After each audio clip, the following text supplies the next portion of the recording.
Hello, everyone. Welcome to another episode of Film Seizure. My name is Jason Oliver, and with me, I have my two co-hosts, Chuck Creature Moore. Hey, how's it going? It's going pretty good. And Jeff VH1 Video Arbuckle. How's it going? Doing all right there? Doing all right there? Doing all right there, JQ?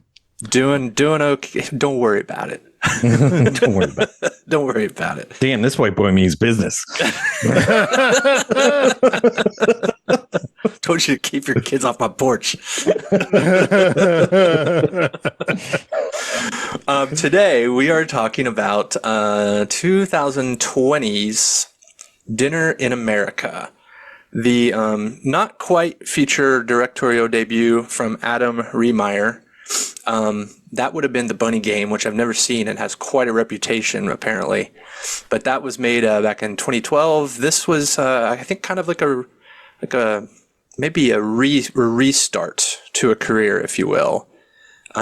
Made by Adam Rehmeier, who has now made 3 features in this decade. The last one we talked about last week, Jeff and I, a little bit, Caroline.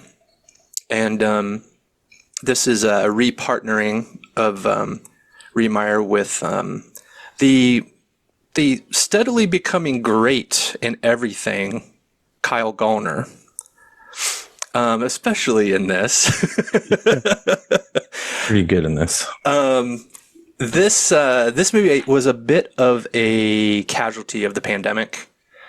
It premiered at Sundance in January 2020 and got a lot of critical acclaim then, but had some distribution issues, and then, of course, the pandemic, and it just kind of got dumped on streaming and forgotten.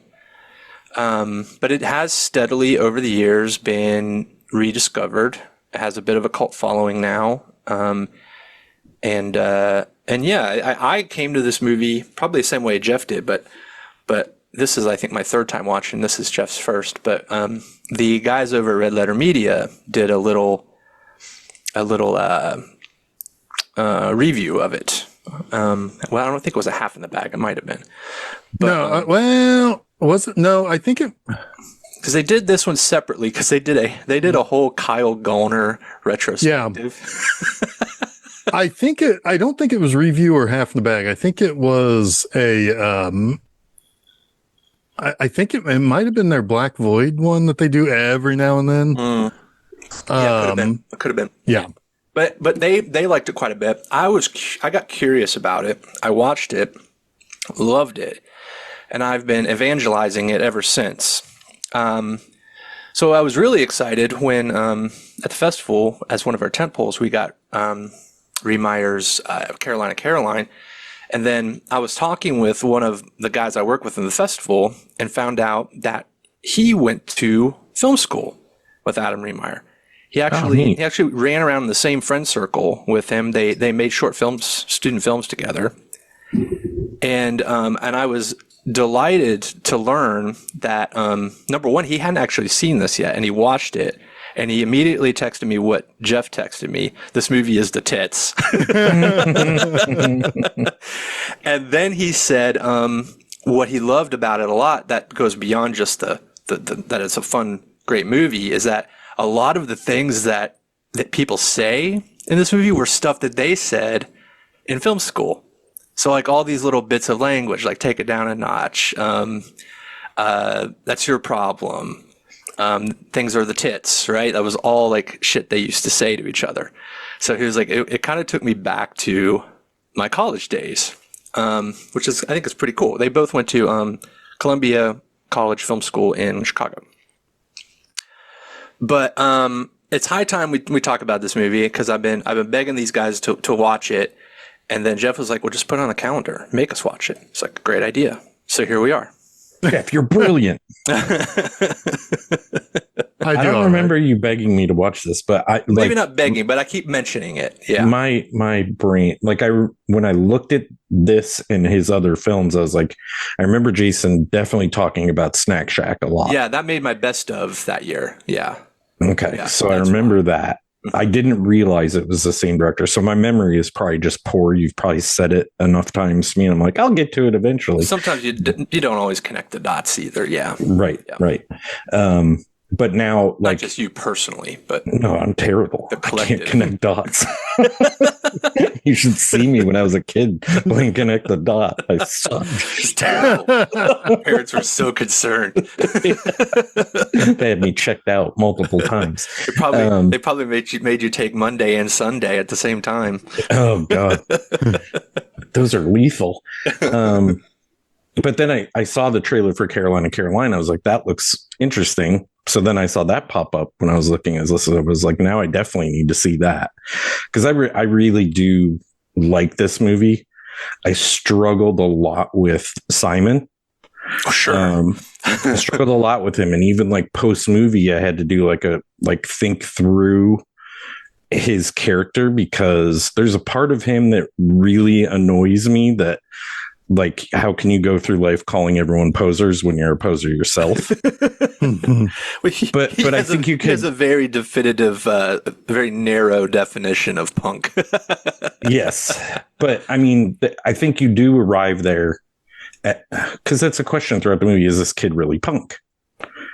Right? Because is he genuine? Is he disingenuous? There's a lot to his character as you're watching it, and even post. So, but I won't talk about it all now. We can talk about it as it goes. Oh, for sure. I mean, that third act reveal is kind of perfect in a lot of ways to deconstructing him and also adding a layer of criticism. Yeah. Yeah. Yeah. Absolutely. Jeff. Yeah. How you doing over there? I'm doing quite well, actually. So I very much like this movie. I will, if I use my normal 0 to 100 scale, it's about 1 or 2 points below Carolina, largely because Kyle Gallner in this is not as is not as likable right up front. However, by the end of this movie, I think he is. There is something about how he treats the girl, and I can't remember her name now. Patty. The way he is around Patty becomes exceptionally sweet. Yes. While still having his spin, like that character's spin on that sweetness. I think once he kind of realizes what he's dealing with, he becomes very sweet to her. Yeah. And he legitimately likes her. And is surprised by her and maybe really surprised by something else that like throws him into an absolute tizzy. Like he doesn't know what to do with himself. Right. Yep. Yeah. And she's got a hell of a singing voice. Yes. It's she's an interesting character as well. I really like the way Patty is written. I mean, she's coded autistic, but the kind of the very, I feel like the portrayal and the way that the character is represented is so not stereotypical, I guess, of neurodivergent. It doesn't try to put her in any particular box. And I think that's helped by the fact that she's sheltered. So it, like you like the autism or whatever on the spectrum being sheltered, like accentuates that in a way. Oh, most definitely. She's got that very much that like homeschool thing going on, right? Where she's naive about a lot of things.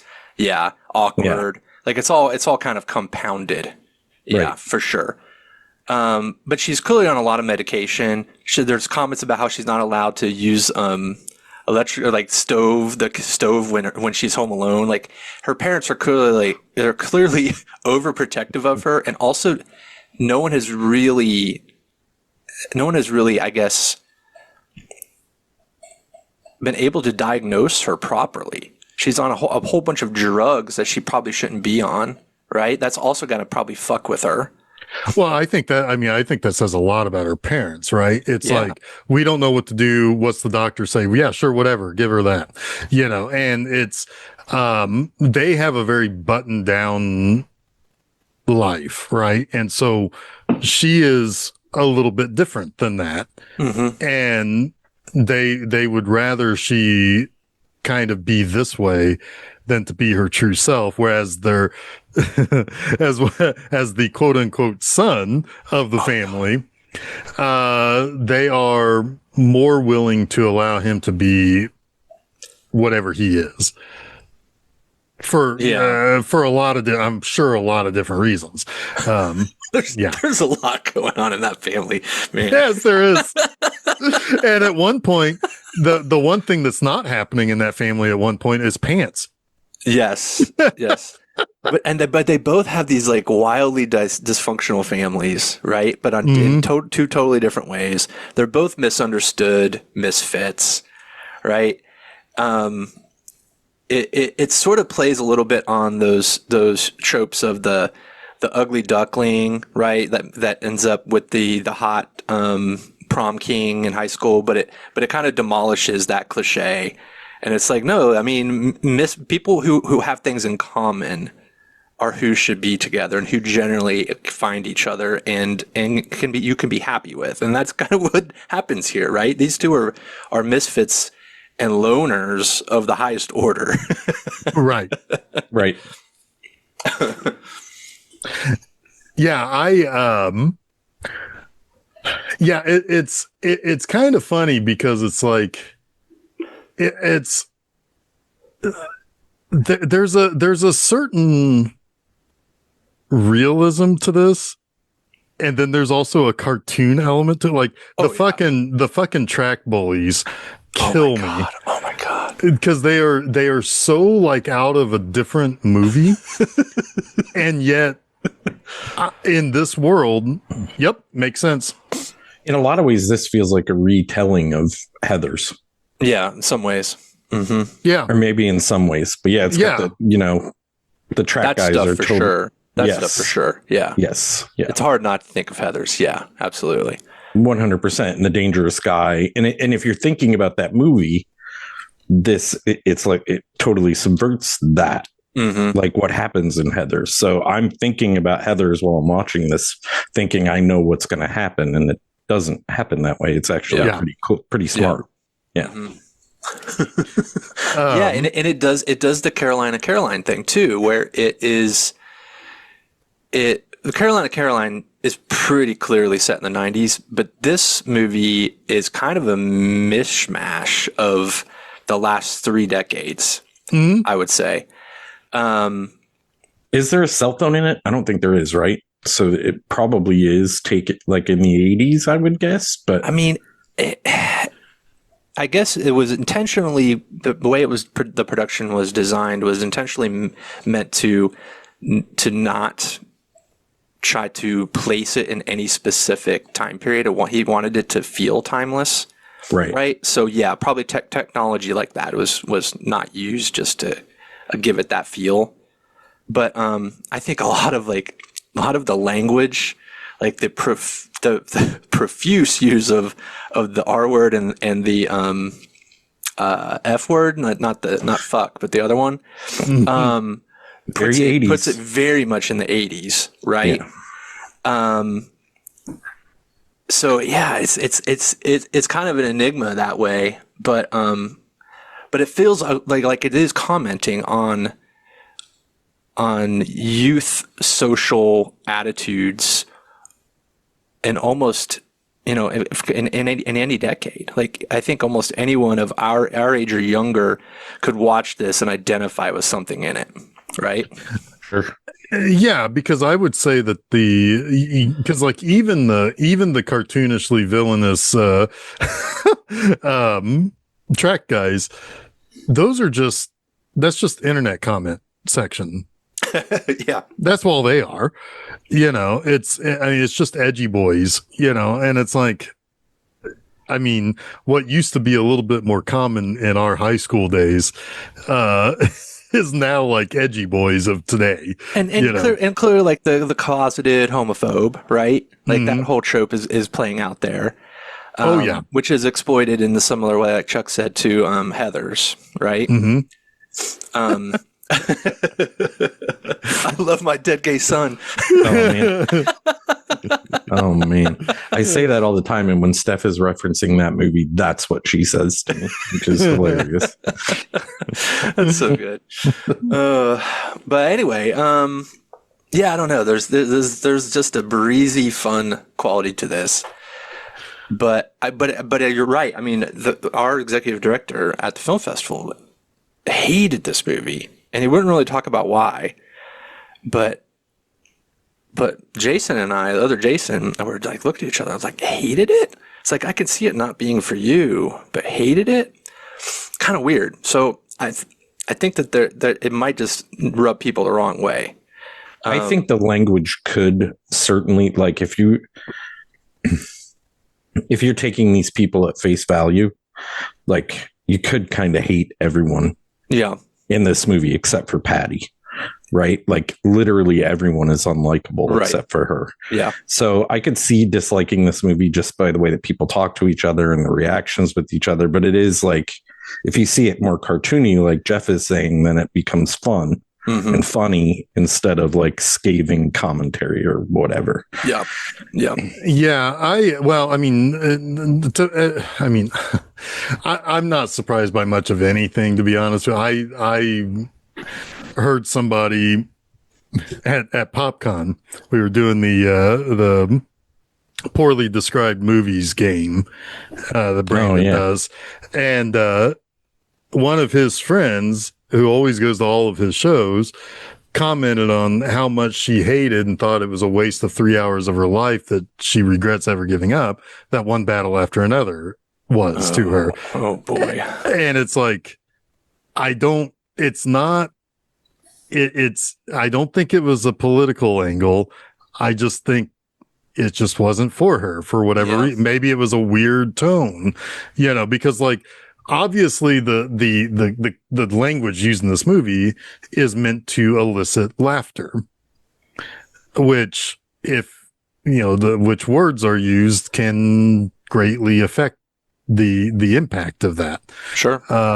So yeah, I'm not really surprised by stuff like that much anymore, except for something that we had said offline about somebody else that we know, where it's like, I cannot believe that he thought that movie was that bad. Yeah. But that's just because I don't know. I don't know. Anyway, but yeah, it's like very little surprises me. I can see it in 2026. Now we're in, right? I can see it being a bit of a hurdle to jump over. I flinch at those words too, but in this movie, when you're talking about the character of Simon, it just feels like you have to kind of hate this guy, right? And it makes it's sort of a transformation, but it makes like his defense of Patty by the end of the movie, and the way he cares for her by the end of the movie, just feel almost so much sweeter in a way. That he is able to, I think, stop using some of the defense mechanisms that he has fallen back on in his life, right? Yeah. Well, and he also is, punk edgy boy. Sure. It's like he's a 90s punk. This is what he's going to do. And God, I love how everybody, all younger brothers must comment on his haircut. And I fucking love it. Don't worry about it. The one fucking haircut commenter, I'm like, wait a minute. Do you have a mirror in your house? Right. Buddy? You look like the Dutch boy. What are you talking about? He's a big old baby Huey. Kill him. But that man's gets taken out with the turkey, so that's cool. Oh man. All right. So yeah, let's maybe dig into this. We can get into the weeds as we go here. So the movie starts. The movie starts with you meet Simon, and he's being interviewed, and he's clearly not well. He's not feeling well. You learn that he's in one of those drug testing facilities where clinical trials. Yeah, exactly. And he's being asked questions by a doctor about how he feels, and he says his tongue is swollen. They ask him on a scale of 1 to 10 how nauseous he feels. He says 11.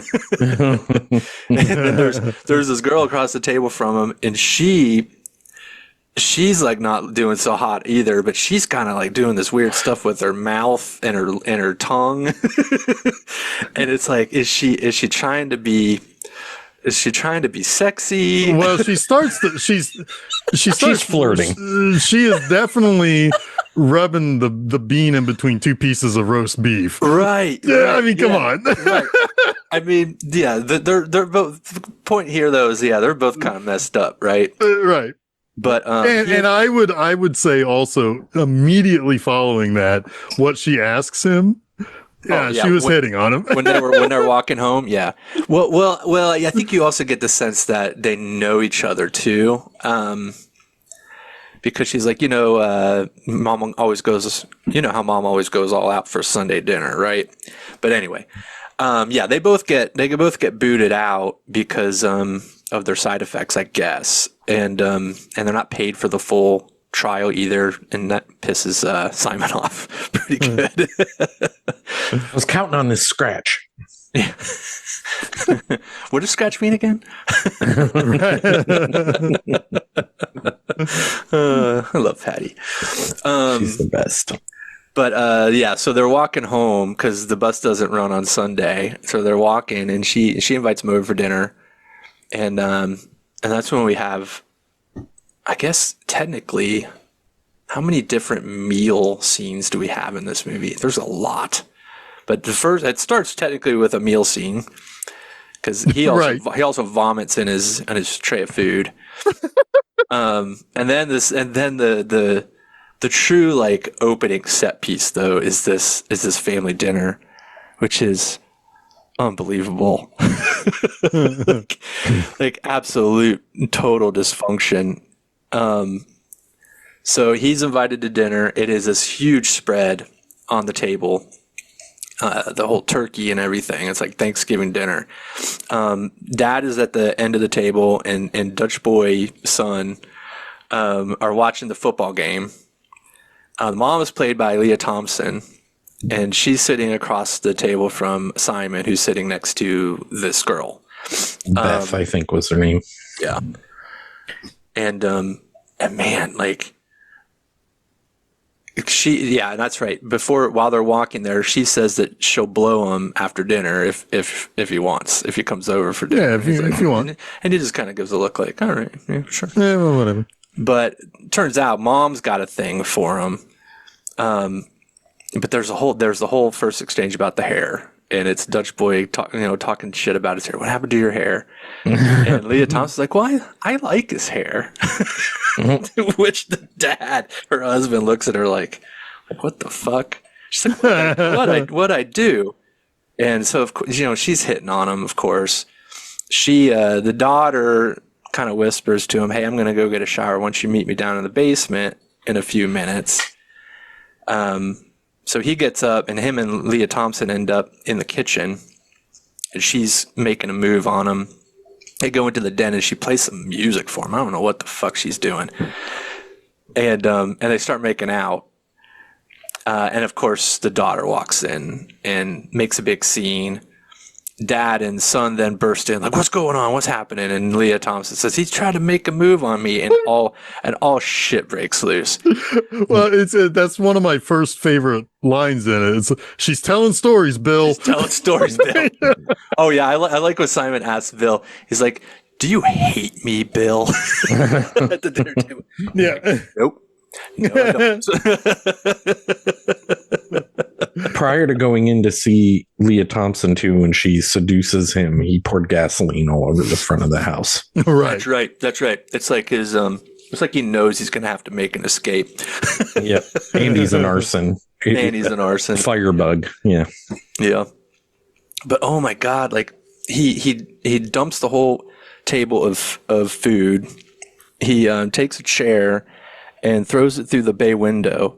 He just broke my bay window. He broke my bay window.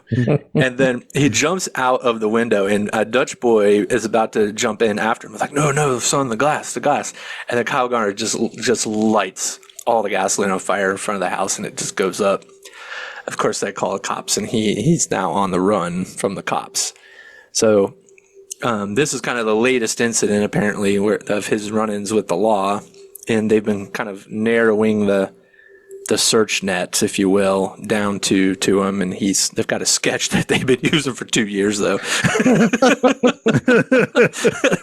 don't know why they couldn't get a better sketch from someone in this family, right? Surprised you don't have a T-shirt made with that sketch on it yet. Oh my God, that would be funny. We should have a whole line of just police sketch. Police sketch. I never wanted to be rich.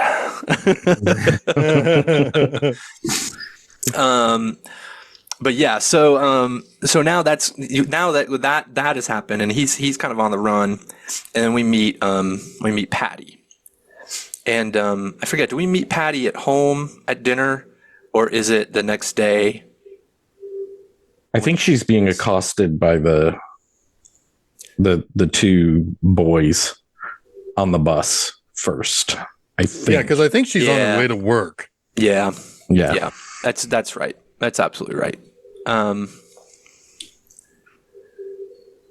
But we see her. No, wait. She might be on her way home from work when she sees the boys on the bus, because we do have that scene without Simon, right, where she frustratingly goes upstairs to send an insert for her next letter. The job. Oh my God, yes, yeah. So now we have So she's on the way home. She's bullied by the two tracksuit douchebags, tracksuit mafia. Yeah, who are just they're horrible, and you can tell she's trying to ignore them, trying to hold it together. Like anyone who's ever been bullied can commiserate with this, I think. And she doesn't want to antagonize them or encourage them anymore by giving them what they want. So she's kind of been used to just kind of putting her head down and just letting it happen to her until they get tired of verbally abusing her.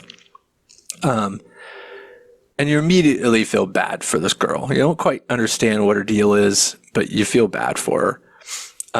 But then when she gets home, things come into a little bit clearer picture. This girl's life kind of sucks. Like, really sucks. No one in her family understands her. No one in her family even tries to understand her. She's just frustrated. They drug her in shelter.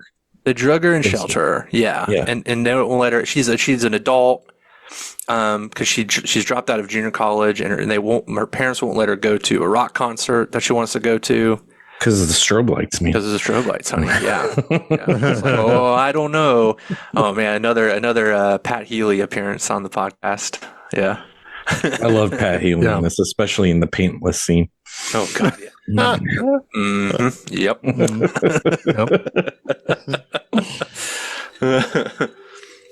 But oh man, this is where some of that vernacular, that terminology starts coming out. The whole thing in this family with turn it down a notch absolutely kills me.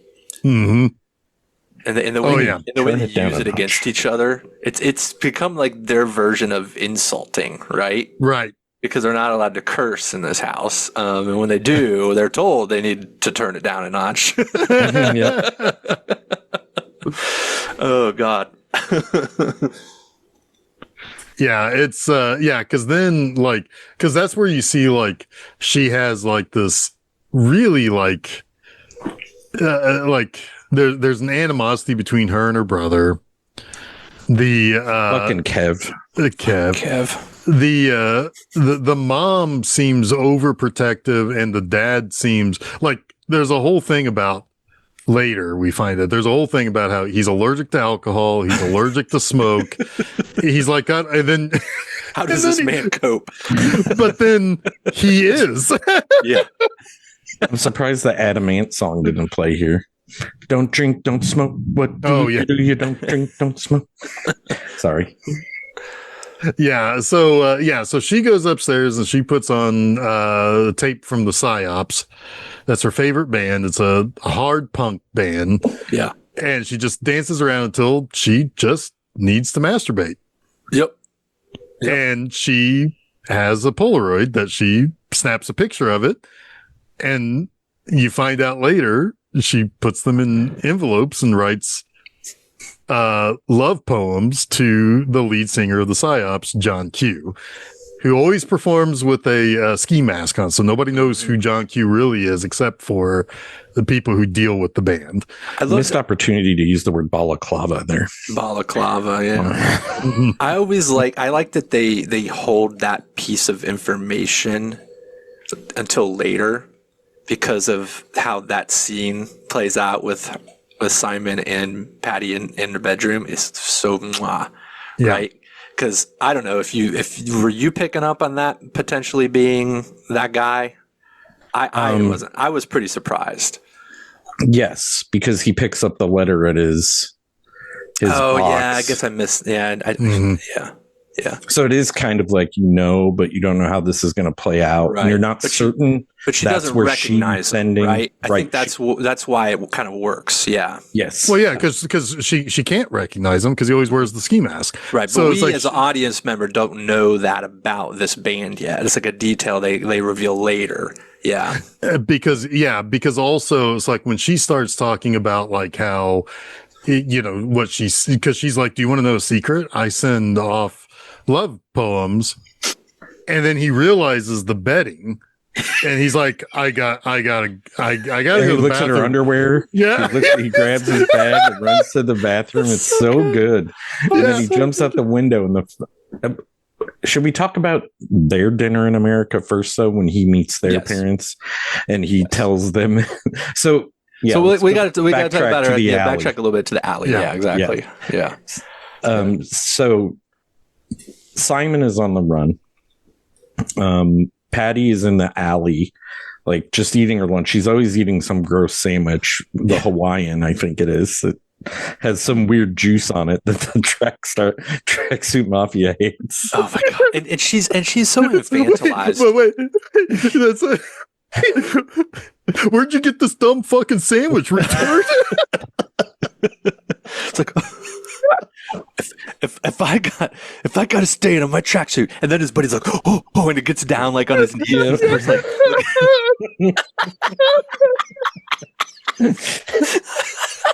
where'd you get this dumb fucking sandwich? Yeah. That was when I wrote, I love cartoonishly evil bullies in my notes. Yes.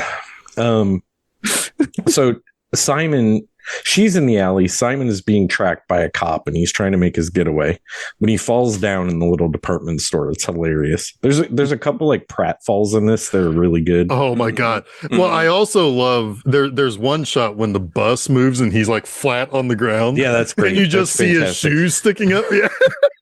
Very, very like Warner Brothers. Oh, yes. Kinda, yeah. That was probably Pat Healy's idea. Have him do this. I don't know why I think that. But anyway, he's running from a cop who's like tracking him, and then he ends up running up a fire escape and sitting up top. And the cop comes down the alley and asks Patty, like, have you seen any strange, weird people running through this alley? And she looks up at him and he's like, shh. And she says no. And then he comes down and asks her if he has a place for them to go. And she's like, mm-hmm.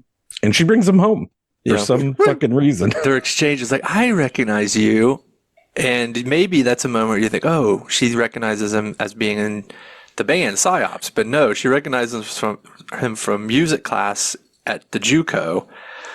And he's like, you look pretty much the same as you did then. He's like, oh yeah, Patty, you look pretty much the same too. She's like, thanks.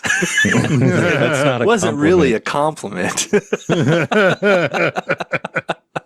His use of "I'm fucking with you" when you know, like, this is one of those things where you're like, he's not being genuine. He really means what he's saying, and he says, "I'm just fucking with you" to be nice. Yeah, Right. He's testing boundaries, Yes. right? And Yes. then when he feels like maybe he's gone too far, he pulls back by using that defensive language. Yeah. Yeah. Yeah. And he's trying to, you get the sense that this guy, he doesn't trust anyone, right? He definitely doesn't understand what this girl's all about, because she's like completely alien in so many ways, right? So yeah, he's trying to get to a place of, I don't know, understanding any way he can in the most provocative ways possible, right? That's I think kind of the way I feel.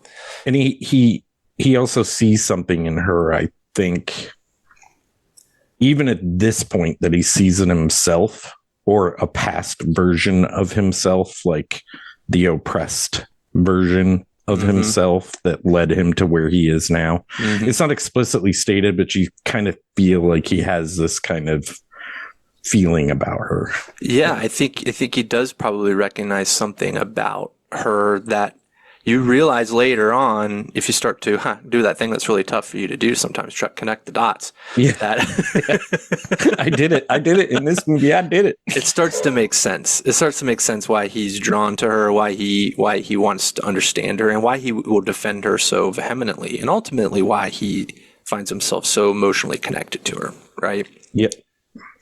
But that's the other thing too. Is like, why would this girl invite me to her house? Like, in his mind, there's only like one reason for that, and that's Right. and that's the furthest thing from her mind. Right. Yeah. Cause she even because he even says later, it's like, why are you so like, why do you like shrink away from whenever, sexy times are about to happen? Is because effectively she really is only like a 10-year-old in a 20-year-old's body. Yeah. Yeah. I mean, like she has certain, she can satisfy certain urges, but she doesn't know how to relate that to somebody else. Right. She has been emotionally and emotionally stunted, and her development has been arrested by her parents. They've infantilized her. She still drinks juice boxes. Yes. I mean, yeah. It feels like she's going through her selection of drinks. 16-year-old year. Yeah. Of If life. that, I mean, Yeah. probably even like kissing a boy and all that, like the way she treats all that stuff, it seems kind of mid-teen to me. Yeah. But yeah. She's never met anyone who just treats her like a person. Right. any sort of humanity. Yeah. Right. Like a normal, like a normal person. Right. Yeah. But he does do that. And sorry, Jeff, I know I stepped on you a minute ago. Oh, no, that's all right. All I was going to say was all he had to say about the drink selection was that it sucks. Your drink selection sucks. Your drink selection sucks. I think he called it, what he called brutal or pretty bleak. It was pretty bleak. Pretty bleak. That's what it was. Yep. And that's when you find out her dad is allergic to alcohol or beer. Or right. Because he's like, got no beers. But he's like, I owe you one for saving me. And he like comes on to her and she either doesn't get it or she's mortified. I couldn't tell which, but he's telling her like, whatever you want, you name it. And it's all like, I'll have sex with you. She didn't see it that way at all. And that's the only currency he knows. Yeah. Yes. I mean, we saw that in the first scene, that's the currency he operates with. It's the one he operates with, because what we find out about him is that there's more to him than that. Yeah. Yeah. But yeah, she doesn't know how to even process that type of contact in the moment. She still hasn't had her giggly first kiss yet. Nope. Like, yeah. She still hasn't played FUCK. She has not. But then, like, they have dinner. Well, wait, real quick about that basketball scene, because I love the fact that she just doesn't call it horse. Nope. Is HORSE. Yes. Like, yes, that's how the game works, but that's not the name of the game. It's one of 1,000 things about her that is just offed. What's Right. great about that Yeah. too, that's good writing because it makes the fuck joke that much funnier. Yes. It's a natural way for her to do something. Like it doesn't Right. seem forced, right? Right. It seems perfectly Patty to do that. Yeah. Perfectly Patty. Oh, that's That's the sequel to this movie. That's the secret. That's when she's now in her rock band with her friends. Oh Yes, yeah. that's probably her. That's Riot probably her. Girl. Perfectly Patty. Yeah. That's her Riot Girl's band name. Yep. By the way, I didn't think the Riot Girl band members, who I know we're jumping all the way to the end, but it's like those girls don't hang out with Patty. Who are these people? But they were the people who she was going to go to the concert with. I feel like they were in her class and they were probably nice to her. Probably, yeah, maybe, yeah, because they're certainly not the girlfriends to the Trek jerks. Maybe people that treated her with the most humanity before. Maybe. Yeah. I got the feeling that maybe they hung out one time and they went to a PSYOP show together. Oh, maybe, right? yeah. Or she met them at one or something. Yeah. Yeah, exactly. Yeah. But I agree with that. You know, and I mean, I don't know. This is assuming a lot, but she maybe got into the band because they were into the band, and then she said that it was them that got her into the band. You're right. And then she just like really ended up liking the band. Yeah. Because like punk was something new to her, and it opened up everything the outside world had to offer that she couldn't have. It unlocked her ability to write bitchin' power pop songs. Yep. By the way, I did listen to Watermelon a few more times after the movie. It's good. It's a good song. It's a good song. It's a real good song. Yeah. When it was playing at the end of the movie, it was like, "Are you watching these credits?" To Stephanie, she's like, "No, I'm listening," because the song was playing. I'm like, okay, I'll let it roll. This movie gave me the vibes of so many other movies because it also reminded me of Frank. Oh, sure. Yeah. A lot. And I'm due another Frank watch. Me too. It made me want to watch Frank again. Yeah. Sorry, I'm a little like. No. You're right though, because it is that closed off person, right? Like a person who's like kind of stuck in their own head. In Frank's case, like fucking literally. Frank's just progressed a lot. Yeah, but he's progressed a lot farther in his musical journey than Patty has. But she's going to arrive somewhere where Frank is, and hopefully without the mask. Right. John Q wears there's a lot of parallels he there. wears the mask. Yeah, he sure does. Yeah. You're right about it being a lot of different things. It is, it's a romantic comedy in some small way. In about the same way that A Promising Young Woman is. Yeah. Okay. Yeah. That's another movie. It kind of is like flipped version of that almost. I don't know how to describe it, but it's almost, it feels almost like an earnest but realistic high school romantic comedy, right? It's got that weird kind of outsider punk rock, like SLC punk kind of vibe. Yep. It's got that wild, creative energy going on with the characters, and ends up being two characters who are wildly creative, who find each other, right?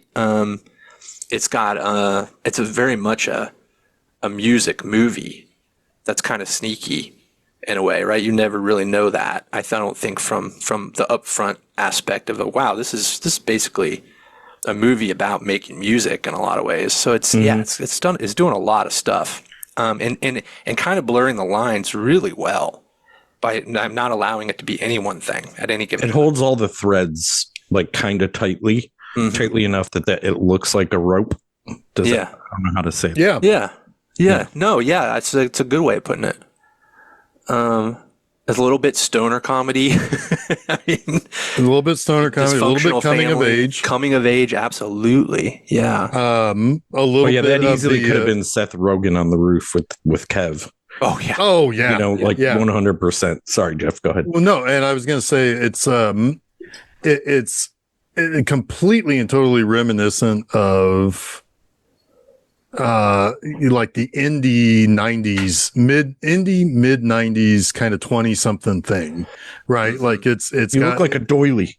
Well, it's got, because it's got like it's got an energy to it that's a little bit like a almost like a Danny Boyle energy to it at times, like a Train Spotting, a little bit, a little Bottle bit. Rocket, yeah, and a little bit of like the Kevin Smith sensibility or sense of humor, with just better characters than what Kevin Smith would do.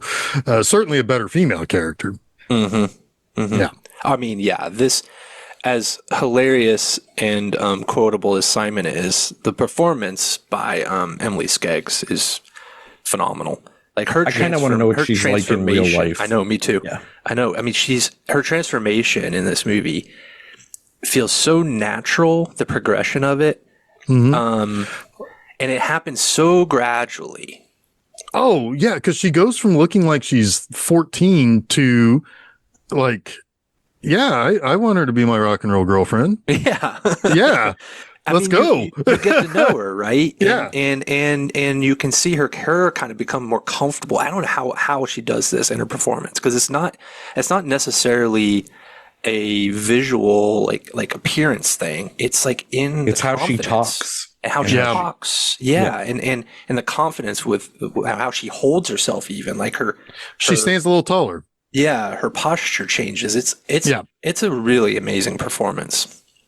And and like, I'll tell you, if she wanted to, like, she actually is a musician of sorts. She is a singer. She has been a Tony nominated. Yeah, she did. And she was a Tony winner for a standout performance or a featured performance in a musical. So, I mean, she is legitimately like 100% a singer. And if she wanted to do a power pop album, I'll probably buy it. Yeah, please. Absolutely. Please to do one. No, and the whole thing about like, because like, the more they kind of spend time to with each other, it's like they kind of start to get like attracted to each other. The whole thing with why is there a cat in the yard? So I don't know. I just watch it. It's like, that's some serial killer shit. It is. It is. How she's so concerned that she's maybe a serial killer now. It cracks me up. but then like the whole, like, he ingratiates himself with who he thinks is a closeted gay brother, only to discover that he's and the house is an adopted. Adopted. Yeah, because she tells him, I know what his problem is. Sorry. Oh, and then he ends up like, you just need to, smoke some weed. It'll solve everything. And he brings home a girlfriend the very next day who's also pantless, who brings over weed brownies, and everybody gets pantless. I love it. He says, ever since I started smoking weed, everything has changed for me. And it's been one day. It's been 12 hours. It's like, where's, do you want some food? And it's like, oh, I can't go in the kitchen. That's Kevin's kingdom now, or something. Yeah, that's Kevin's domain. That's domain. Kevin's domain now. Yeah. Oh, it's so good. You know how I could tell you're baked? Because I'm not getting these angry vibes off you anymore. Yeah. It's because that whole thing, like their little rooftop scene, like that's a sweet scene too. I mean, it's what if I get addicted? Hopefully you do. But it's a lot of things that shows that, one, Simon needs this brother to chill out. So he gives him the one drug that he knows will do that. It will not kill Kev. Yeah, right? Like he's not going to give him something stronger to hurt him. So it is self, like, he's doing something selfish. It's in a bit way. self-serving because yes, that's what I was trying to say. He's got to share the bedroom because he has finagled it at the dinner table. Oh God, yes. That he's a missionary. His parents are in Tanzania. In Tanzania, and that he's come back for a little while to help recruit new people to go, help in the villages of Tanzania. Pat Healy's like, I want to do that. My favorite thing in that dinner scene is when Simon offers to do the prayer, and he says something about Pat Healy, whatever the dad's name is, You've and let Jesus into your heart, and wants to be a missionary in Tanzania, and Pat Healy's like shaking his head no to the wife. like making eye contact with the wife because she's like, ooh. He's like, no. No. Yeah. But it tells you how disingenuous these people are. Oh yeah. Yeah. That's a funny scene too because you almost feel like they would get really you almost feel like they're a religious family. Like these were the religious families that I grew up around or like them. But really, they're just super uptight. Right. Well, they might be like religious in appearance only. Like they go to church on Sunday, they talk the talk, but they don't walk the walk. That too. Kind of people. Yeah. Or maybe they don't go to. I noticed you didn't say grace before the meal. Yeah. Yeah. It's not. It's not. and then him bringing up Patty in the prayer, and she gets so excited about it. It's like they go to the bedroom. He's like, "You believe that bullshit?" Yeah. But then when he looks right at Kevin as part of his prayer, and he tells Kevin that he's adopted without making it sound like he's not supposed to. Not making it sound like Kevin someday found his real parents. Yes. And he just flips the fuck out. You hear him screaming like off camera, like when they're up in the bedroom. It's so funny. It would be. It's the type of scene that would be too hard to watch, but hilarious off camera. Like I don't want to see him realize that and have the argument, but to hear the yelling like at a distance is funny. It's funny. It's really funny. Yeah. It takes a little bit of the uncomfortness out of it. Yeah. Yep. It allows you to look at other people's reactions and hear the other. Yeah. Balances it. One thing that we didn't. I made a note of it, but it's a little earlier in the movie when she's eating the sandwich out in this is before she meets Simon. She's eating the sandwich in the alley, and that bum comes along and just takes a shit, and then it smash cuts to the jocks and the girlfriends making out on the bus. It's like I said that sometimes it feels like this was like pieces and scenes of this movie were purposely tossed in the air like 52 card pickup style and then just put back together however they landed, because it was it's just from one shit to another. True, really. True. I think there's so much subtext in this fucking movie. Like we can talk about it for like 5 hours. Probably. Yeah. We probably shouldn't. There's so much subtext in this film. It's insane. Yeah. Later, after, because this is around the time. There's even the shit on her smock. Wow. He says shit speckled smock is what he calls it. Yeah. The pet shit. Yeah. Yeah. I guess that's not chocolate ice cream. Yeah. And she laughs. She thinks it's the funniest fucking thing. Now take off that fucking smock.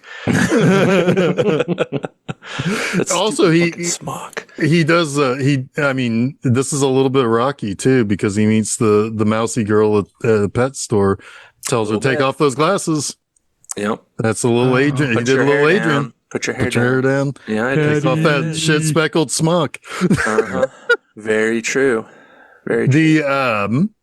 Because it's around this because it's like after he reveals that Kevin is adopted. This is the time where he goes into the bedroom. Kevin attacks him, and like they're having their words with each other, and he's talking about how look at that fucking bunk bed. It's tits. It fucking kills me. Like he's so impressed with Kevin's bunk bed. But yeah, which is really funny because later when you find out where he comes from, it's like, that's the thing. These are the things that like impress you. It's like, I think that was he was trying to butter Kev up. He wasn't really I don't know. all that excited about a bunk bed. I don't know. I mean, every time I see a bunk bed, it's like, that's fucking cool, man. Yeah, but you're not as punk rock as Simon. Oh, I'm joking. Important to note that when he left after he like freaked out about the John Q. Public notes and realizing that Patty wrote them, he went and confronted his band about making a show with what he called posers, a band called the Alliance. Mm-hmm. Yeah, and that's when they show the funny drawing of him. But he is absolutely furious that he's playing at this show with a bunch of posers, and he's like refusing to do it. He's like, "We're going to do the secret show. We're not doing the Alliance show." And his band clearly wants the big break, to which he laughs at. Yeah, he laughs at the big break. What are you even talking about? It's like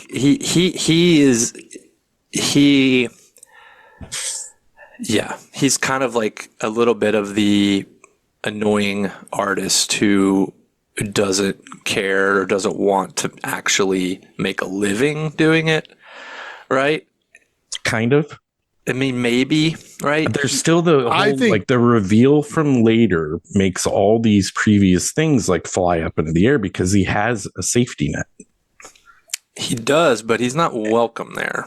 I know, but he has a safety net, and these other guys don't. So there is something kind of shitty about Simon here. At least we assume. Yeah, that's that fair. They don't. That's a fair point. To be honest with you, it's Jane Q who's probably his meal ticket. Mm-hmm. That's how it's listed on YouTube, by the way. John and Jane Q. We see it on the letter he writes her. He does. Yeah. Briefly, it's super brief. I was like, did that say Jane Q? Yeah. But I mean, he is saying things like, what the Alliance play isn't music. You want to play in front of 1,000 people doing the stand and stare for 2 hours. Like, that's not music. That's not rock and roll. That's not punk, right? I think he totally believes that. I do absolutely 100% believes that. There's a part of him that is punk. Just some of it is like reconciling with his attitude. It seems safe that he can act this way and live out this dream this way. Well, you know what I mean? Well, it's also, I think, what he recognizes in Patty. Yes. What he recognizes in Patty is like real punk. She needs liberation more than he ever did. Yeah. Yeah. In my opinion. Like, and he even tells her at one point, it's like, you are punk rock as fuck. Right? Yeah. And when she calls herself an R word. Mm-hmm. Yeah. Yeah. Yeah. Yeah. Yeah. Yeah, because that was actually one of my notes too. So I never thought someone angrily saying you're punk rock as fuck could be so romantic. Mm-hmm. Yeah. Mm-hmm. Yeah. He has to get through to her, and that's how he knows how. Yeah. Like, yeah. Yeah. But again, like he's growing in that moment too, right? Yeah. And you can see his growth, however incremental it might be. Yeah. Yeah. Absolutely. So she basically wants to go to the concert, and she's like, you said that you owed me one thing. It could be anything. This is what I want. And they kind of start hanging out, and she keeps asking, it's like, is this a date? And it's like, no, but I mean, it's nice, but it's not the date, it's not, around this time also this is when they get back at the because he's with her when she gets made fun of by the punks or the track guys. They're punks. I mean, they're punks. And he takes them off the bus to fight him, and he gets immediately fucking leveled. And that's when the bus moves away and he's just lying flat on the ground. But he's gonna get revenge on him. Oh boy, is he going to get revenge on him? I'll give you everything in my pocket to borrow your car for the rest of the day. You can borrow it for the weekend. Yeah. Oh, I also need your mini baseball bat. And he fucks him up. He's like, I love that scene earlier in the convenience store with that guy too, and he's selling him drugs. He's like, he's like, "You want a hot dog?" And Kyle Garner, like Simon, he looks at the roller dogs. He runs his finger across one of them and then smells his finger and is like, no, man. And then he's like, I'll take 2 packs of those cigarettes. And he starts to get this money out. And the guy's like, what the fuck do I care, man? Just take it. And then the one guy walks in who obviously stole something before and he freaks out on him. And it's like, there's so much like, yes, exactly. Like, this guy doesn't make any sense. There's an entire story in that character. Yes. Yeah. And then it ends with Kyle Gallner just staring at the hot dogs. Yeah. Like, is he going to take one now? Is he going to take one? Yeah. Is he going to like fucking raw dog that? It's great. It's truly great. It's cut like at the exactly right time. Like, yes. Still, yeah. Yeah. So because like he's like, get a trash bag, he like picks up the fucking cat, puts it in, he's like, twist it up. It's like, let's go. He's so pissed at the track guys. And yeah, they basically, he's like, all right, lift your shirt and get them to follow you. And he like jumps them with the baseball bat. Oh God. And the whole like, okay, lay on that thing. And like, look provocative. It looked provocative. And she's just bent over it. But it works because the guy's like starting to like untie his like fucking waistband. It's like, I told you she just needed to fuck. Oh man. And she's just like leaning over like all like fucking awkwardly. It's so awkward. Yeah, it's so incredibly awkward. But yes, this is where they do the Heathers thing. They strip the guys naked and they put the dead cat on them and take Polaroids. Yeah. It's like, and light their tracksuits on fire. Coach, yes. I think the equipment shed's on fire. Yes. The tracksuits are on fire. It's like if you ever mess with Patty again or something like that, then these pictures are going to come back to haunt you. Yeah. They go and they get the Hawaiian. The Hawaiian Sani. Yeah. And he doesn't like it, but it's time for kissy face. And oh God, the yelling at the one lady at the other, like, it's like, what are you staring at? You're going to have a fucking problem. He has like a sixth sense about it too. Yeah, he's kissing, and he's like, he can feel their eyes in the back of his head. He's doing the same thing in the diner when he's having it out with the band too. Yeah. Yes, yeah, because they end up like, it's like, I'm gonna call the police. You're always fucking calling the police. So yeah, it's like then they go on just the near perfect montage at the arcade.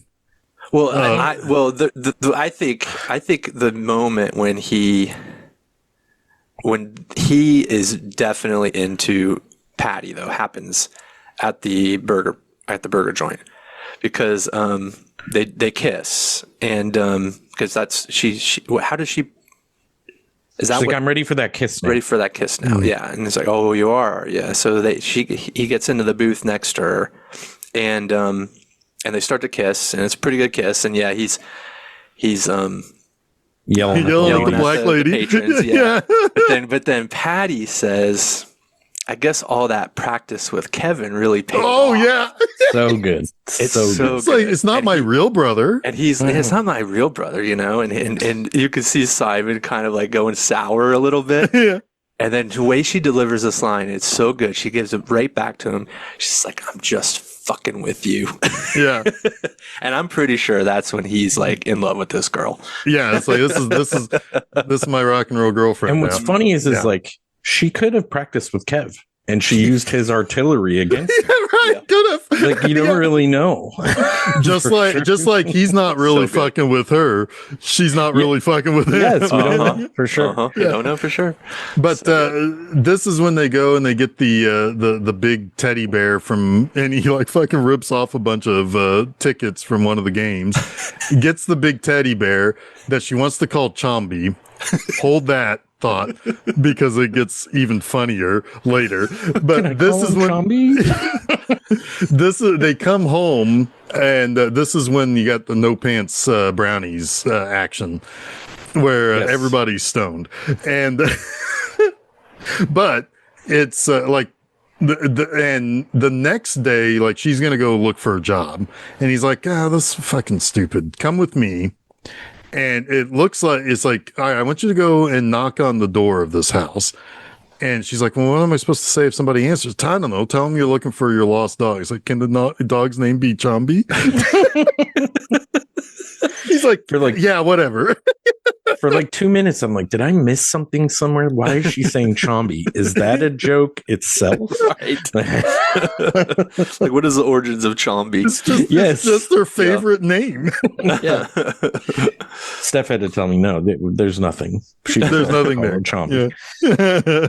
She just wants, they're going to name their children Chombi. It's like she clearly has always wanted a pet named Chombi. Yeah. Yes. The fact that she also, like, I expected when she came home with the big giant teddy bear, when she sat it in the chair, like talking to her stone parents, I thought for certain that they were going to say something about like, what the fuck is that over there? But I'm also glad they never did. It's just now part of the living room. It's now sitting in the living room watching. They were TV too stoned to ask. Yeah. This scene is really, without pants on, and the bear doesn't have pants either. This scene is particularly well set up too, because it looks like he's casing a joint. Mm-hmm. Yep. Like they're going to rob it because they're in a rich neighborhood. Mm-hmm. You know what you know about Simon. So you're like, he probably steals from people all the time. Yeah. Yeah. But then is he going to get Patty in trouble? Yeah. Yes. Right. There's a lot that you're apprehensive about in this moment. But then you find out it's his fucking house. Yep. Yeah. I live here sometimes. And all of his instruments, all of his recording equipment is in the basement. Yeah. It's clear that they are very, very, very well to do. Yeah. Yes. Yep. Which brings into question some stuff about Simon at this moment. Like, what at is this he moment really? It does. Yeah. Yes. And then we have another dinner scene. Yes. Well, but this is important also because she still doesn't know that he's John Q. Right. Yeah, John Q is just her imaginary music boyfriend. Yeah, it's her music boyfriend. And he's like, yeah, I'm John Q. And she's like, no, you're not. And it's like, close your eyes. And he like puts on the ski mask and it's like, fucking smell it. It's like, oh God. That's rock and roll. That's hundreds of shows of that's rock and roll you're smelling. Yeah. Yeah. But then he shows her the notes. Like he's got them all in his, like he keeps them all with him. Yeah. And she gets really, really nervous. And it's like, but then he's like, gives like the legitimate compliment that's like, do you know what these words are? Yeah. It's like, you're brilliant. You think you're writing love poems, but you're really writing amazing pop songs. Yeah. Yeah. And like, he's like, this is the first time he like legitimately shows somebody else like some sort of, pays them a compliment about their art. And he, and like, this is when she's ready for the FUCK. Yes. And she wants to do it while he's wearing the ski mask. Yes. Keep it on. Yeah. Violate me. Yes. Me. Yeah. And then when they finish, he's like, I think I want you to violate me again. He's like, I gotta save some juice. Yeah, I gotta save some juice. But he begins recording music one instrument at a time, kind of showing her how he does his thing. Mm-hmm. And then like she listens to it back and he's like, okay, I want, this is for you to sing one of your songs. And he picks out, I like what this is my favorite. I can't believe that only took 20 minutes. Yeah. And so he's like, this was my favorite. He gives her the watermelon song and she's like, are you sure? It's like, yeah. Meanwhile, you got the maid upstairs, like listening in and like calling somebody. It's like, uh-oh, because you still don't know that this is really where he's supposed to be. I mean, the fact that they had to break in and make sure no one was home, you kind of get the idea that he's not supposed to be there. But yeah, I get you. It would be funny if that maid's name was Chombi. It probably is. Probably is. And this is when we have another dinner in America. Yes. Mm-hmm. It's a very uncomfortable one. Yeah, because his sister's a fucking rag, man. Who is that? Who was that? I know her. I don't know, but she is fucking awful. Yeah, she supports every bad thought the parents might have about Simon. Oh, she's feeding it to them. Yes. Yeah. Yes. or at least like reaffirming all of it. Yeah. Because I think there is a part of them probably that would like to welcome Simon back. Obviously, he's been in a cold, emotionless family his whole life, right? And this is where I think where he kind of sees himself in Patty. Mm-hmm. She is in a similar kind of situation. It's not exactly the same, but it's similar. And he actually has a brother who kind of likes him. I assume it's his kind of maybe. I think it's his younger. I think it's his younger brother. Yeah. And he's like because he probably has the hardest job in the family. That kid. Oh yeah, and I think he accepts his place as being a business guy, like the rest of the family. But I think he idolizes the freedom that Simon has.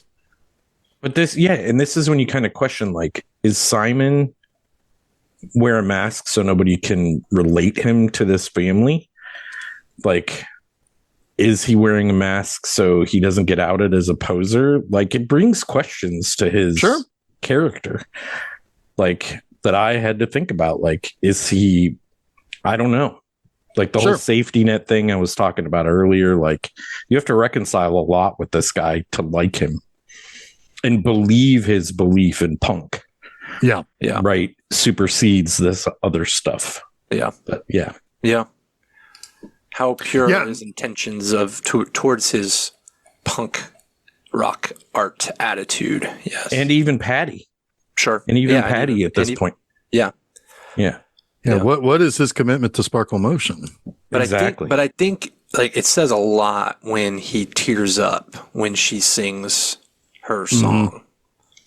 Mm-hmm. He's emotionally overcome by her in that moment. And that's when I think if he is falling in love with her, that solidifies it. Yeah. And you wonder too, is like this, I mean, power pop songs wouldn't be this guy's thing, right? But I mean, I listened to Billy Joel all throughout my childhood, and that isn't my like musical taste. That's pretty. But I love fucking. That's what I'm saying. Like, there's that, especially from his childhood. He was in the car listening to pop with his parents. Absolutely. And there's that part of you that just connects to that. Totally. Yeah. But I mean, my love of the Monkees keeps me somewhat connected to a version of pop that has persisted. Yeah. I mean, of course. It gives his character another dynamic that, yes, like you said, Chuck, you could make him, you could be critical of him, but you could also be like, okay, there's some depth to this guy. And, Patty is finding her voice literally, and she's doing what she's good at. And he's maybe recognizing this amazing talent, but also like this person that can move him. And and he's facilitating it in a trusting, nice way. Yeah. Not like a nefarious way, but his sister does bring up an exploitative way. Yes. His sister brings up that is in his nature to exploit people. Yeah. So it's like it's expertly kind of balancing your emotions with him in that scene. And then, the scene right after that is when they leave, because the sister calls Patty the R word. And that's when Patty, she finally is like, confronts that word for herself. Right? Like, she's been called that word so many times in this movie. And she wants to know, is she? Right? Like, am I? Everybody seems to think I am. You are maybe the first person I trust to tell me the truth. And he's like, no, fuck no, you're not. Right?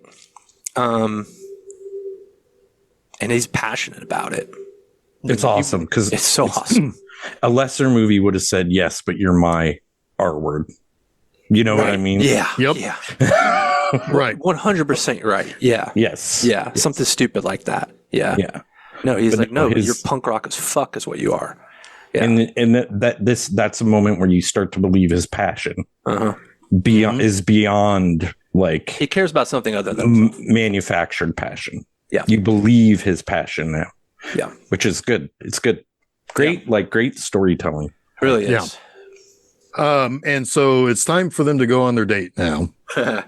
And this is where his ultimate downfall comes, because, he's like telling their manager, it's like, fuck you and fuck this. I say where we play and we're playing here. And he's like, you really fucked me with how much money I spent on the show, for you to basically turn down your big break. And he's like, yeah, I don't fucking care. And so they go out and perform, or he's like getting ready to go and perform. And the band guy's like, hey man, you want your money back? Here's the reward for, like you can turn them in. Do you know who that music studio or producer or AR guy who is, Chuck? I recognized him, but I don't know who it is. It's David Yao from the Jesus Lizard. Oh my God. Mm-hmm. Holy shit. Yep. That makes a lot of sense. Isn't that wild? Yeah. Yeah. And so they, so basically he goes out and performs. He dedicates Dinner in America to Patty because she said that was the album that she listened to so much she had to make a new dub of it because she wore out the tape. Also, I love the fact that all of her stuff's on tape. Yes. That also sets it in an 80s kind of purview. But yeah, so she she has LPs too, but she does, but also timeless. Yeah. But there's no compact discs. Right, no. And she had to borrow the albums to make those dubs from her friends Sissy and Karen. Mm-hmm. Yeah. She ripped them. I even have the ripped version of Yeah. And so he dedicates that, and then that's what gets her friends Sissy and Karen. It's like, they really dedicate that to you? He's like, that really your boyfriend? Like, you making out with him? Did you just have your tongue in John Q's mouth in the back of that police cruiser? Yeah.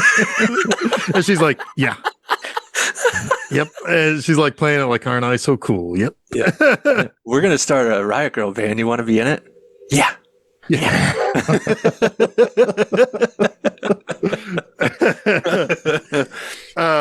She has no idea what Riot Girl music is either. I guarantee it. Yeah. She's probably her next question we didn't see was, what's Riot Girl music? Right. Yeah. Well, what's Riot Girl mean again?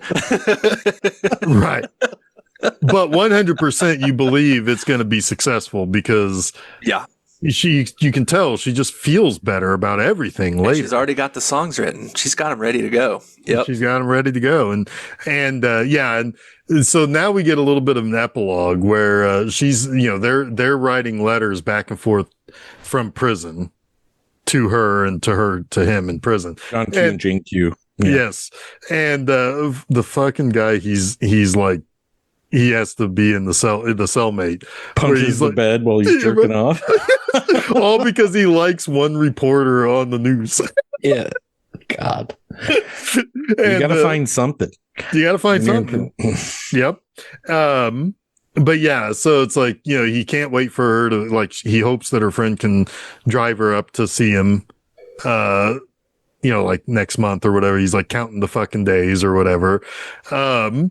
She's on the bus with the track guy's girlfriends, and they make fun of her. And she gets up and fucking punches one of them, and kind of gets back at them. You need to take it down a notch. which I think the girls that she yells that to react appropriately, like, what? It's like, I don't know if I should retaliate or not. And they don't. Well, they're definitely the kind of bullies that wilt when you confront them, when they realize you actually have a backbone. Yep. And she gets off the bus and she puts on his sweaty rock and roll filled mask and like just fucking rocks out and plays her Watermelon song. Yeah. Listen to their song. There's a nuance to this that is so good. and I realize there's a difference in the style of music, but when she's listening to John Q's music, she's erratic and just insane in her dancing. Because I think she's frustrated. Yeah. And she doesn't know who she is. This scene, she's dancing to the beat and she's like on step. Like she is, she's in a mentally good place. Yeah. She's grown into herself. You can see it though in the dance. And it's like, like another good thing to say about Emily Skeggs is that she nails it. Yeah. Yeah. Nails it. Her physical presence in this. Yeah. It's I recognize her facial her reactions, the way she holds herself, the way that all of that changes it's really incredible. I reckon at the end, I recognized how she was carrying herself more so than her makeup or her dress. Or the way she was dressed, which was totally different than what you saw. Like, it wasn't until after I realized, oh, she's more it's like, oh, she's kind of, she feels confident enough to wear different things to make herself up. It's such a anti-cliche, right? When you feel more confident in yourself, you feel better about yourself. You start to care more about your appearance. You start. It's not your appearance that makes that happen, right? Yes. Which is what all those other every one of those movies is. Yeah, like she's all that, right? Like a Breakfast Club, another perfect example of that bullshit. I was already crushing on her before that. Like by the time we got to the concert at the end, it's like, I see it. I see it, John Q. I'm with you. Yeah. Bonus stuff. Sorry. Bonus. Yep. I feel like that's something that would be in Simon's toolbox. Boner. Yeah, probably. Or as she would probably have said it, BONER. Yeah. What does bonered mean again?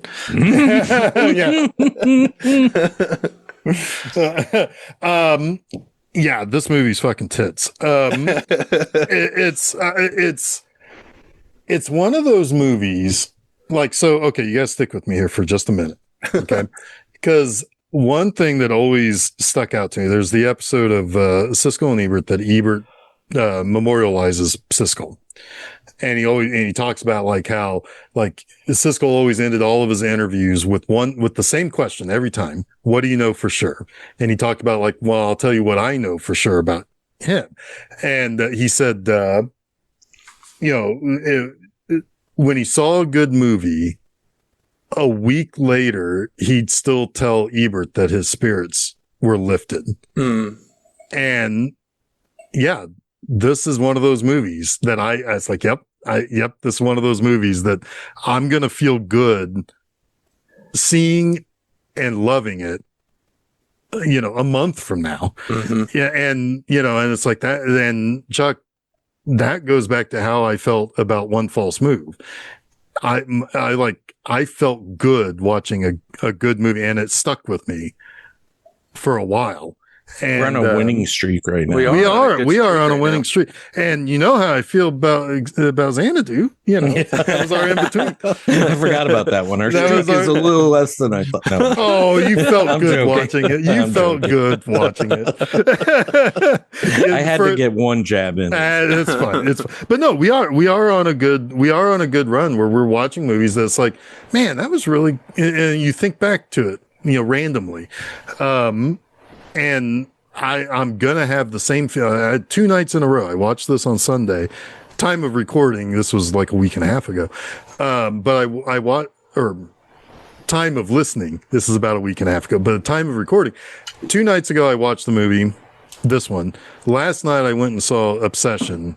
And both of those movies are going to be ones that I'm going to feel real good about still seeing later. Interesting. Yeah. I'm hearing real good things about Obsession. Oh, it's real good. It's real good. It's real good. I can't wait to see what these young knuckleheads have up their sleeve next. And I can't wait to see what Kyle Gallner has. Well, if you want to feel good, again, courtesy of Adam Rehmeier, I wholeheartedly recommend Snack Shack. I think. Yep. I want to see it. Yes, it's quite good. And you will learn about fuck dogs. Nice. That sounds like something I would say. Fuck dogs. So I asked Steph after. Not what you think. I asked Steph what she thought of this movie after we watched it. And she said, I liked it. High praise. I know. High praise from That is the Stephanie. highest praise from That's like a 9.5 out of 10. I'm pretty Yeah. sure. Susan liked it a lot too. Yeah, it's quite a crowd pleaser, I think, for most people. Yep. Except for that one guy who hated it. Yeah, he definitely. That one, what's he know? What's I he don't know. know? What's he know? What He probably was thinking of Guess Who's Coming to Dinner or something. I don't know. Who knows? Who knows? Well, I'll take my dinner in America. Yeah. Thank you very much. Well, hopefully we keep the streak alive next week, because this is one that I have not seen in quite a while, but it's hard to go wrong with Vincent D'Onofrio and Marissa Tomei Surely you can't go wrong with them. in a sort of kinda sci-fi romantic comedy. Yeah, I've never seen this movie. What's it called? Neither. Happy Accidents. Yes. Is what we are watching next week. This was one that Susan and I still quote at each other, even though we haven't seen it in probably 15, 20 years. Wow. Yeah. One specific line. But yeah. Can we try to guess it next week? Sure. Yeah. This is We'll team up, Chuck. We'll get this. All right. I hope it holds up. I think it will. Yeah, but I'm excited to watch it again and talk about it. If it's half as good as Dinner in America or One False Move, I'll be very, very happy.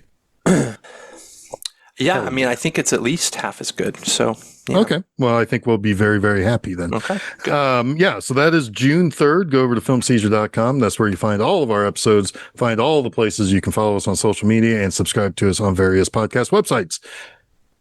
Did that one breath. That was great. Also at filmseizure.com and all those places. This upcoming Monday, I kick off a month of 70s monster movies on Monster Mondays with The Legend of Boggy Creek. Oh, nice. I own that. Yeah. I own the sequel. I own the sequel. Yeah. I also own the sequel. You've got Monster. Jason's favorite Mystery Science Theater riff ever. Yeah, so you check that out, won't you? This upcoming Friday at my website, bmovieanima.com, it is the final review before I head off to camp for an entire summer. So look forward to that. This final review before I take a vacation is Caligula. Oh, yeah. No. Oh, yeah. I say, oh, yeah. He says, oh, yeah. It's a trip, man. But it is a gorgeously shot movie. It really is. You did the final cut, right? The I did the ultimate cut or whatever it's called? Yep. Yeah. Sure did. Love that fucking scene with the big wall It's great, right? All the where different levels. and it's like cutting people's heads off and shit. Mm-hmm. It's awesome. Oh, Anyway. yeah. The spinny razor wall thing. Yeah. Yeah. The big red wall with a bunch of naked guys on it. Mm-hmm. Yep. Yep. I saw a lot of Wang Doodle watching Caligula. Yeah. Not the butthole quota is a little lower for Tinto. There's stuff being shoved up there though. But yeah. Yeah, it's a Tinto Brass movie, so there is butthole play for sure. Yeah.